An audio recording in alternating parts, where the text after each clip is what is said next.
Hello student, welcome back to DP sir classes. इस video में मैं आपको डेप्रिसिएशन चैप्टर का कंसेप्ट करवाऊंगा, जिसके अंदर मैं आपको डेप्रिसिएशन क्या होती है और डेप्रिसिएशन कैसे लगाते हैं ये वाला कंसेप्ट समझाऊंगा। ठीक है, तो डेप्रिसिएशन टॉपिक को सही से समझने के लिए इस वीडियो को आप अंत तक जरूर देखें, और अंत तक अगर देखोगे तो ये कंसेप्ट आपको अच्छी तरीके से समझ में आ जाएगा। तो चलिए स्टार्ट करते हैं आज की वीडियो को।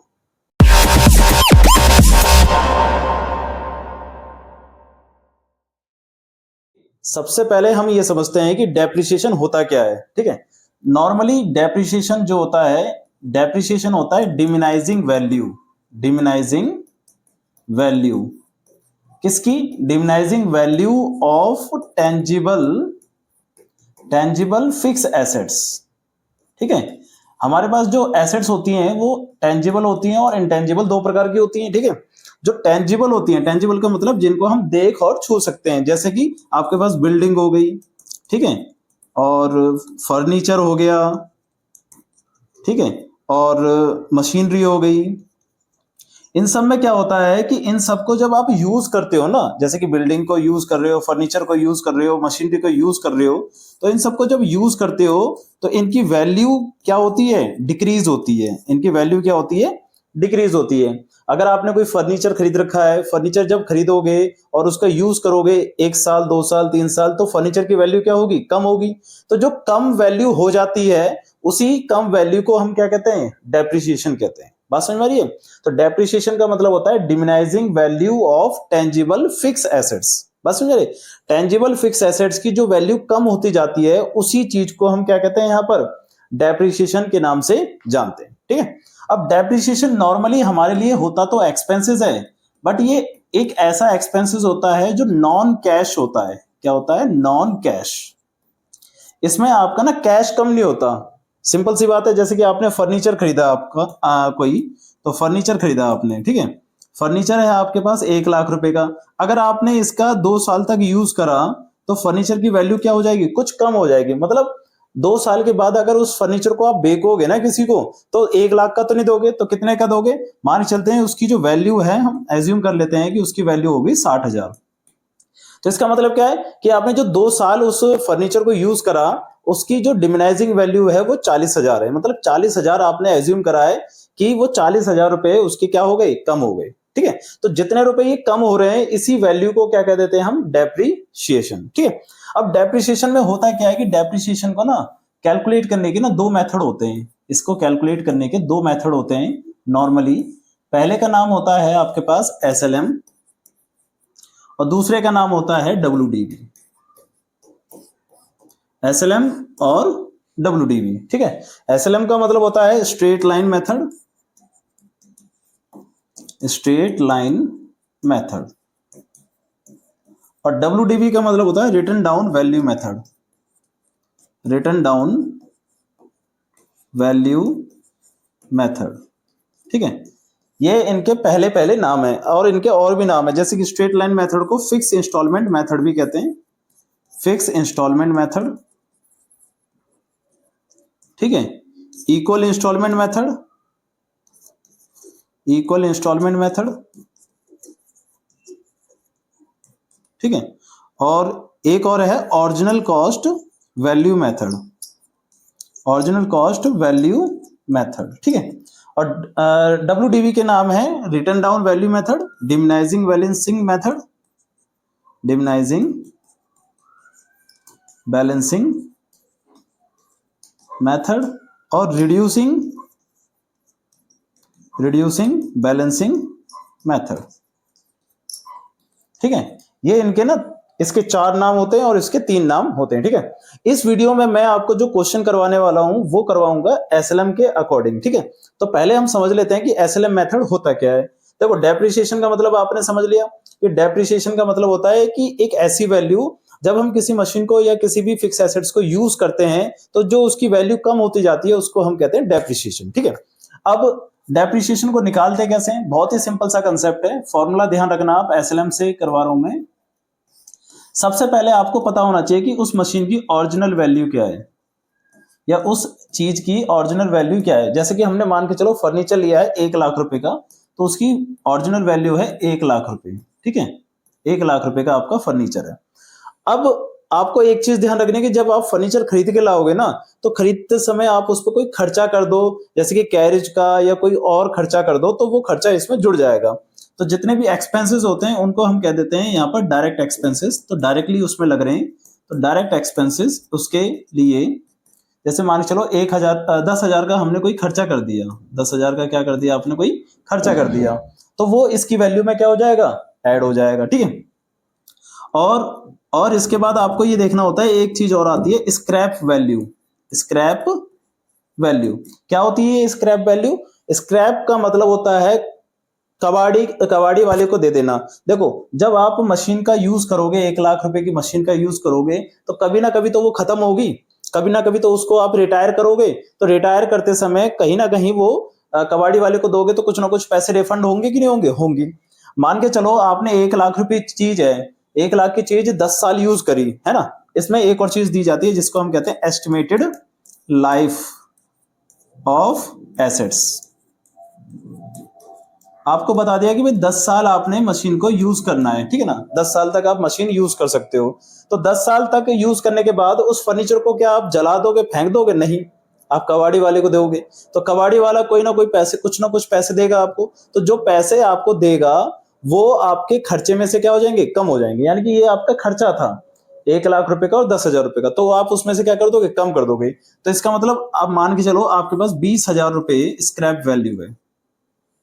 10 साल के बाद भी वो जो फर्नीचर है वो कितने में बिक जाएगा, 20,000 रुपए में बिक जाएगा, ठीक है। तो आपको क्या ध्यान रखना है कि एसएलएम से अगर आपको डेप्रिसिएशन निकालना है तो आपको क्या क्या चीज चाहिए, 4 चीज चाहिए नॉर्मली। पहली चीज क्या चाहिए, ओरिजिनल वैल्यू। देखो क्वेश्चन के अंदर ओरिजिनल वैल्यू क्या है। फिर देखो कि डायरेक्ट एक्सपेंसेस क्या है क्वेश्चन के अंदर। फिर देखो कि स्क्रैप वैल्यू क्या है क्वेश्चन के अंदर। और फिर देखो कि एस्टिमेटेड लाइफ ऑफ एसेट्स कितनी दे रखी है आपको क्वेश्चन के अंदर। इन चारों चीजों को पता करने के बाद आपको एक फॉर्मूला लगाना है डेप्रिसिएशन का। फॉर्मूला यह है कि original value plus direct expenses minus scrap value और divide by estimated life of assets. इससे जो भी वैल्यू निकल के आएगी वो आपकी डेप्रिसिएशन हो जाएगी। जैसे कि इस एग्जांपल के थ्रू मैं बता देता हूं। ओरिजिनल वैल्यू है आपके पास 1 लाख रुपए की, एक्सपेंसेस आपने करे हैं 10,000 रुपए के, और स्क्रैप वैल्यू है आपकी 20,000 रुपए की, और टोटली आपने यूज करा है 10 साल तक का, ठीक है। तो 1 लाख 10,000 माइनस 20,000 90,000, तो 90,000 डिवाइड बाय 10, तो कितना आ गया 9,000। तो हर साल आप 9,000 रुपए उस मशीन पर क्या कर रहे हो, खर्च कर रहे हो। जैसे ही जैसे आप हर साल यूज कर रहे हो उसका, तो हर साल यूज करने से उसकी कितनी वैल्यू कम हो रही है, 9,000 रुपए वैल्यू क्या हो रही है, उसमें कम हो रही है। तो ये कंसेप्ट हो गया आपका डेप्रिसिएशन निकालने का। बात समझ आ रही है? तो एसएलएम मेथड से आप क्या निकाल सकते हो, डेप्रिसिएशन निकाल सकते हो, और इस प्रकार से आप निकाल सकते हो, ठीक है। अब मैं आपको जो क्वेश्चन करवाऊंगा ना, क्वेश्चन का एक तरीका समझा देता हूं कि क्वेश्चन में क्या क्या करना होता है। देखो, आपको क्वेश्चन में ध्यान क्या रखना है, 2 एंट्री याद रखनी है। पहली परचेज की एंट्री, परचेज ऑफ एसेट्स। जब भी आप किसी भी एसेट्स को परचेज करोगे ना, तो उसकी जनरल एंट्री क्या होगी कि एसेट्स आपके पास आएगी, तो एसेट्स हमेशा क्या होगी, डेबिट होगी। जब भी कोई एसेट्स आती है तो डेबिट होती है, और साथ में उसके पैसे कम हो जाते हैं हमारे, तो बैंक अकाउंट क्या हो जाता है, क्रेडिट हो जाता है। तो ये पहली एंट्री होगी मशीन के आने की, ठीक है। दूसरी एंट्री होगी उस पर डेप्रिसिएशन चार्ज करने की, डेप्रिसिएशन चार्ज करने की। अब डेप्रिसिएशन क्या है आपके लिए, डेप्रिसिएशन आपके लिए है खर्चा। खर्चा जब भी होता है तो वो डेबिट होता है, और उस खर्चे की वजह से क्या चीज इफेक्ट कर रही है, मशीन क्या हो रही है आपकी, कम हो रही है। तो यानी कि खर्चे की वजह से, एक तो खर्चा हो रहा है तो खर्चे को डेबिट करोगे, ठीक है। और 2 मशीनरी, क्यों, क्योंकि मशीन की वैल्यू क्या हो रही है आपकी, कम हो रही है। बात समझ आ रही है? तो एंट्री इस तरीके से हो जाएगी। अब यहाँ मशीन की जगह आप एसेट्स भी लिख सकते हो, जो जो क्वेश्चन में दे रखा होगा वो लिखेंगे, ठीक है ना। तो यहाँ पर एंट्री हो जाएगी depreciation account debit to machinery. अब इसका अगर लेजर पोस्टिंग करना है तो लेजर पोस्टिंग में आपको कौन सा अकाउंट बनाना होता है, एक एसेट्स का अकाउंट बनाना होता है, ठीक है ना। डेप्रिसिएशन का भी बनाना होता है बट एसेट्स का भी बनाना होता है। अब दो इफेक्ट होते हैं हर क्वेश्चन के, मतलब हर साल के हर ईयर के आपके दो इफेक्ट होते हैं। सबसे पहले जब आप मशीनरी अकाउंट बनाओगे ना तो उसका फॉर्मेट कुछ इस प्रकार से होगा, देखो इसमें डेट जरूर आती है, ध्यान रखना, क्योंकि डेट का ही काम होता है इसमें ज्यादातर, ठीक है, डेट का बहुत ज्यादा काम होता है इसमें।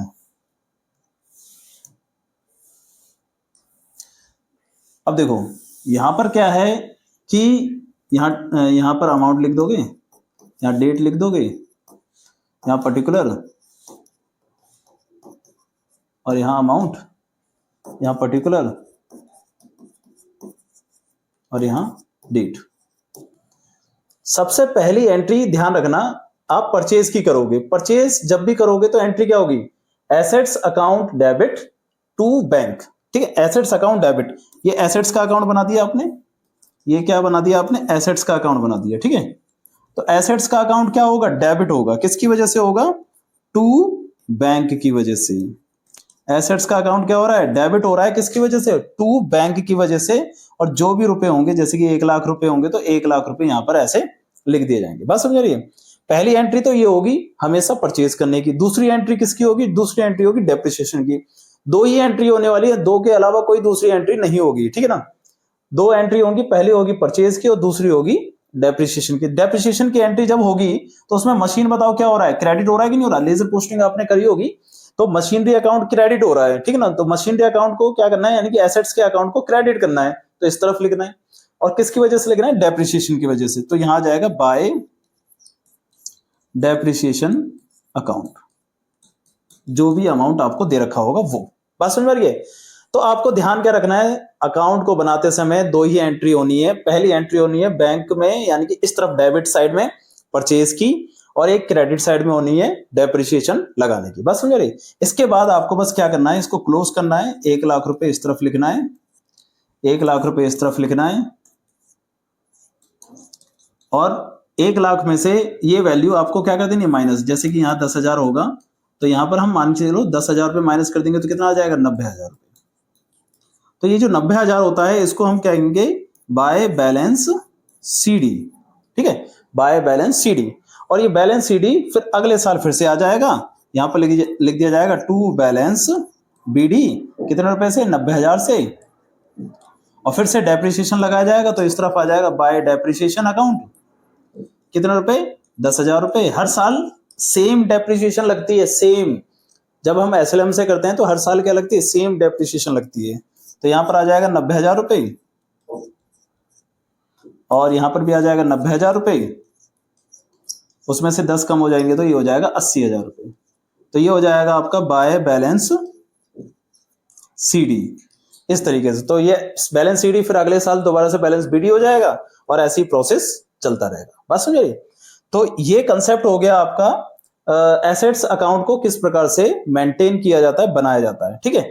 अब हम एक क्वेश्चन करवाते हैं जिसमें आपको ये समझाएंगे कि कंसेप्ट में कहां कहां कैसे कैसे समझना होता है कि हमें कौन कौन सी चीज लेनी है और कौन कौन सी चीजों का यूज कर सकते हैं, ठीक है। तो चलिए एक क्वेश्चन करते हैं जिसमें आपको पूरा समझ में आएगा कि किस प्रकार से हम इसको स्टार्टिंग से प्रिपेयर करते हैं, ठीक है।